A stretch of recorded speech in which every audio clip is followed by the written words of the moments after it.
Well, this is a great discussion, gentlemen. I think let's just go around and talk about what are our take-home points for today, and what are you excited most about in prostate cancer for the future? I know there's a ton of exciting innovation out there.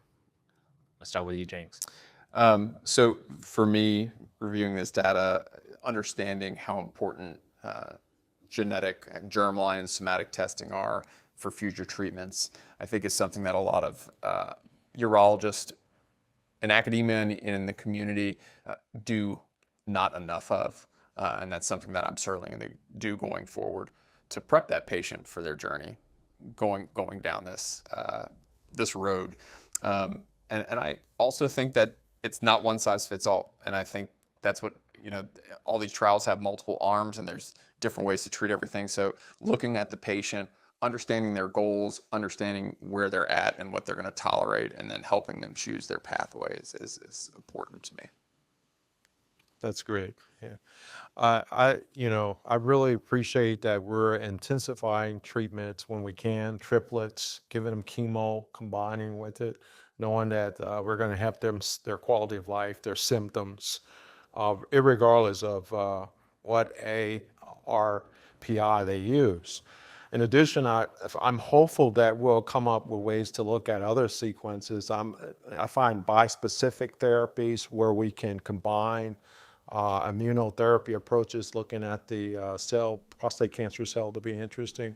Hopeful that radioligands can be more specific, even in terms of dosing to SUVs, the locations of the tumors. And I think it's going to underscore the importance of genomics, as James alluded to, partnering these agents with more target therapies. I think, what I'm most excited about or, learned from all this space is that the number of options that are available are really ever expanding. And I think that's good for patients. Patients are the people who benefit the most from all these sort of, trials at the end of the day. And yeah, none of these patients or even our approach is going to be as they did it in trial, right? But I think we come up with some big themes of who benefits from what. And I think we're going to be just looking at biomarkers in this space throughout, whether it's local and like you mentioned arteria, or they're looking at maybe more local tissue and sort of earlier in the pathway of the disease, or now with amplitude, looking at treating BRCA earlier, or PSMA4. You've got all these therapies, and then now you've got we talked about another addition with darolutamide in this space as a triplet or doublet, and a very tolerable drug, and just adds another option really amongst the list of options we have in our toolbox. I guess it's a dubious distinction to say I've been doing this for about 20 years now, but when I first started, it was Lupron and Taxol-based chemotherapy, and that was it. There was no PSMA imaging, there were no ARPIs, it was bicalutamide, ketoconazole. And so I've really been fortunate to focus my career on being able to see all of these new innovations come to fruition.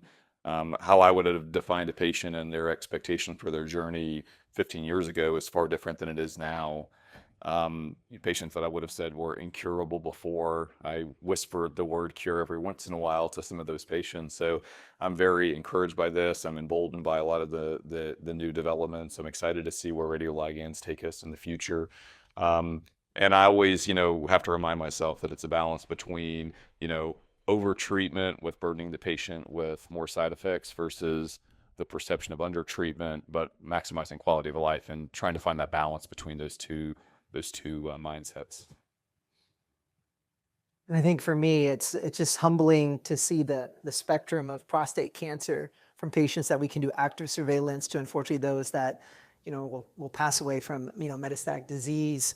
But like Wesley mentioned, just the advancements in therapies that are available and seeing the future direction of prostate cancer care, utilizing all this and trying to possibly make a potentially terminal condition more into a chronic condition for some patients. That's exciting, and obviously the need to work with our colleagues in urology, medical oncology, radiation oncology, for that team approach to give those patients that possibility, that opportunity. That's exciting. Totally agree with every one of you. I mean, we've come such a long way. A week ago, we lost one of my childhood heroes, Ryan Sandberg, Chicago Cub, Hall of Famer, second baseman. And he was diagnosed just a couple years ago, not even a couple years ago. So we clearly have a long way to go to offer this benefit to everyone. You know, we're definitely moving the needle for a majority of our patients, but some of our patients have really bad biology, and I'm excited about some of the novel therapeutics that we have out there, T-cell engagers, as you mentioned, bispecifics. So let's go for that home run. But thank you so much, everyone, for this lively discussion, and hope to do it again soon.